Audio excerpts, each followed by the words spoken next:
Bienvenue dans le cadre de ces formations sur l'intelligence émotionnelle. Donc, nous avons eu à voir dans le cadre des capsules précédentes les différentes formes d'émotions, particulièrement les émotions primaires. Nous allons donc attaquer avec les leviers de performance de l'intelligence émotionnelle. En tant qu'entrepreneur, en quoi ou comment est-ce que notamment l'intelligence émotionnelle peut être un levier de performance? Lorsqu'on est entrepreneur, on doit faire face à différents types de challenges. On va avoir à répondre à différentes questions. Comment garder la motivation face à l'absence de rémunération? Il va sans dire que quand on est entrepreneur, on va faire face à différentes situations financières complexes, notamment par rapport à des besoins propres, lorsqu'on est euh, dans une logique de bootstrapping ou encore parce qu'on finance soi-même son projet sur fonds propres. On se pose des questions sur comment y arriver. Et ces choix ont notamment des impacts sur notre vie de tous les jours, sur nos rapports notamment avec nos proches.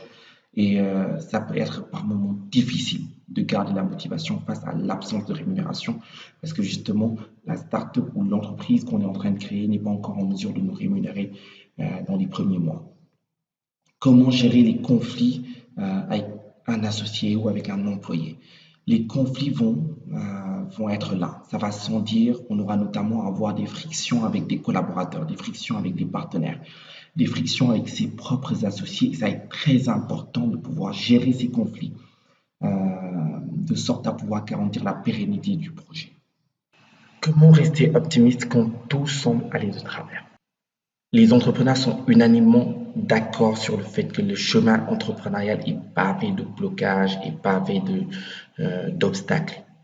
Et il y a des points inévitables par lesquels justement tous les entrepreneurs vont passer. Ça va être douloureux, on va pleurer, on va perdre des amis, la famille ne sera pas toujours encourageante, les gens vont te détester, tu auras envie d'abandonner moult fois, tu douteras, tu penseras même devenir fou, tu développeras des habitudes dites bizarres, tu perdras de l'argent. Et pourtant, il faudra tenir le coup, il faudra être résilient. Comment inspirer et attirer les meilleurs? Ce qui fait notamment l'essence d'une entreprise, c'est certainement son équipe. Et construire une belle équipe, c'est savoir attirer les meilleurs profils. Et ça aussi, effectivement, c'est une question d'inspiration, c'est une question de création de relations humaines. Comment rester calme et positif? Comment rester réfléchi dans des moments difficiles? Et des moments difficiles, il y en aura beaucoup le long de l'aventure entrepreneuriale. Nous allons donc identifier 9 modes de performance de l'intelligence émotionnelle.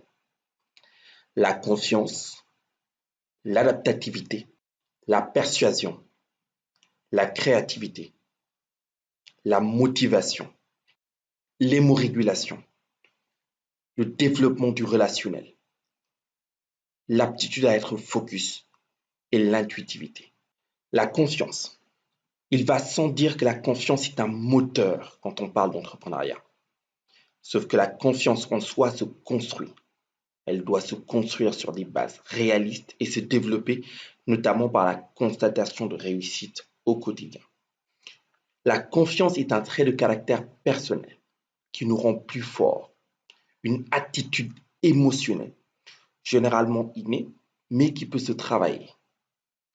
Lorsqu'on est en mesure, grâce à sa passion, à son enthousiasme, à son attitude systématiquement positive, de maintenir un haut niveau de confiance, on est en mesure de réaliser de grandes choses. L'adaptativité. Être entrepreneur, c'est être adaptatif. Se lancer dans une logique entrepreneuriale, c'est prendre conscience qu'on n'a pas tous les éléments en main. On ne maîtrise pas l'environnement. Reid Hoffman, qui est le fondateur de LinkedIn, a dit: un entrepreneur, c'est quelqu'un qui saute de la falaise et construit un plan au cours de la descente. Et pour justement faire ça, il faut une très grande capacité d'adaptation. En effet, vous pouvez faire toute la recherche et la planification que vous voulez au monde. Les défis inattendus vont surgir à des moments où vous vous y attendrez le moins. Et c'est pour ça qu'on attend de l'entrepreneur qu'il saute. Dès que l'idée est là, l'optique c'est de pouvoir sauter et ensuite, sur la base de sa capacité d'adaptation, de pouvoir faire face aux différents challenges qui vont se présenter. Et ça, c'est une aptitude émotionnelle. Dans le monde entrepreneurial, tout le long du chemin d'un entrepreneur, il va falloir persuader, il va falloir convaincre, il va falloir amener les gens à rejoindre une idée qui généralement peut paraître loufoque.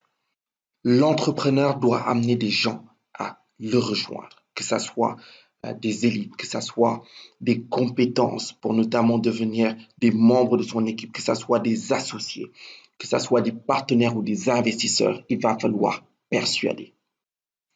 La persuasion est mise en œuvre en transmettant un appel rationnel. Donc, on utilise des arguments factuels ou un appel émotionnel en faisant usage notamment de valeurs, d'opinions et d'attitudes. L'optique étant de pousser notamment un individu à faire une action qui est attendue. Persuader, c'est influencer. Et quand on parle justement des éléments clés de la persuasion, l'ensemble des points focaux qui sont évoqués sont des éléments qui relèvent d'une logique émotionnelle, et plus émotionnelle que rationnelle. La créativité. Le souci avec cette notion, c'est que beaucoup l'appréhendent comme étant une question d'idéation. La créativité se définit de façon générale comme étant la capacité d'un individu ou d'un groupe à imaginer ou construire et mettre en œuvre. Construire et mettre en œuvre. Construire et mettre en œuvre un concept neuf, un objet nouveau ou découvrir une solution originale à un problème. Je pense que là, on a même l'essence de la logique entrepreneuriale. Un entrepreneur, c'est aussi un problem solver. Quelqu'un qui justement trouve un concept neuf, une nouvelle façon justement de régler un problème pour pouvoir introduire de façon rentable un produit, une idée dans un marché. L'observation montre que les humains n'ont pas la capacité d'imaginer des choses qui soient étrangères à leur univers. Lorsqu'on a un fort quotient émotionnel, il en devient plus simple d'être dans cette logique créative. La motivation. Être motivationnel est un élément crucial dans la logique entrepreneuriale.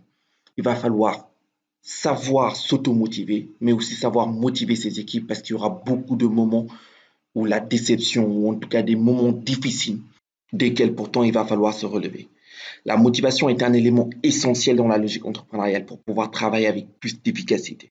Donc il est très important de savoir se motiver et savoir motiver ses équipes. Que ce soit en définissant des objectifs, que ce soit par l'aptitude à focaliser ses pensées sur autre chose, sur des éléments qui peut-être sont liés à une vision, à une réalisation à faire. Si c'est nécessaire, notamment faire de nouveaux choix, ne pas avoir peur de commettre des erreurs, rester positif, chercher les points forts, notamment en soi-même, répéter à son inconscient des informations positives, que l'on peut le faire, qu'on peut y parvenir, que c'est possible.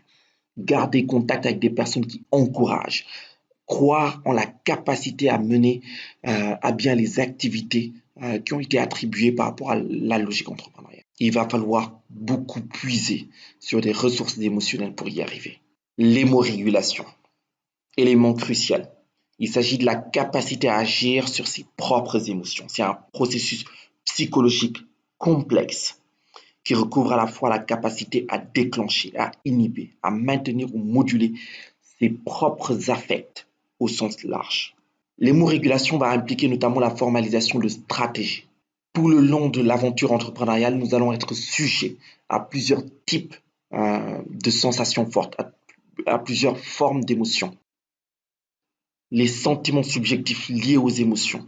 Certains processus cognitifs vont notamment être impactés. Certains processus physiologiques vont être impactés.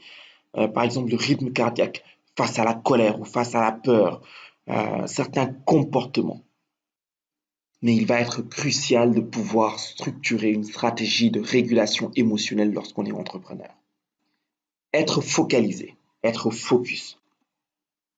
À mes yeux, certainement un des points les plus importants. Pourquoi? Parce que généralement, on est étourdi, on est distrait lorsqu'on est entrepreneur.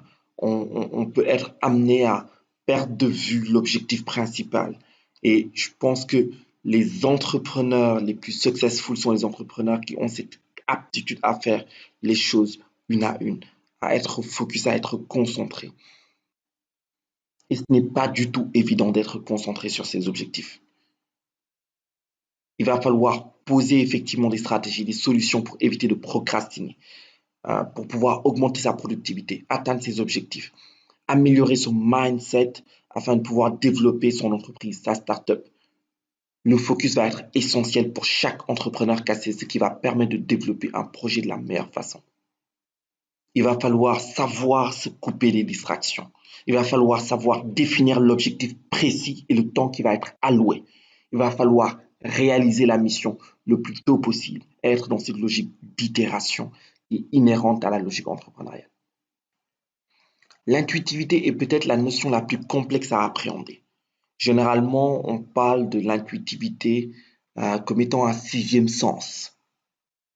Et pourtant, les neurosciences le confirment. L'intuitivité est bien une réalité. Ce n'est pas de la magie, ce n'est pas un don. L'intuition est plutôt une forme d'intelligence qui est présente en chacun d'entre nous. Elle se cultive, elle se travaille, elle s'aiguise. Pour Schopenhauer, l'intuitivité était la marque de fabrique de toutes les œuvres de génie. Einstein définissait l'intuitivité comme étant une sensation au bout du doigt. Mais cette capacité consiste à percevoir des éléments contextuels, à les agencer de manière adaptative pour trouver une solution nouvelle dans un programme préétabli ou dans une situation répétitive.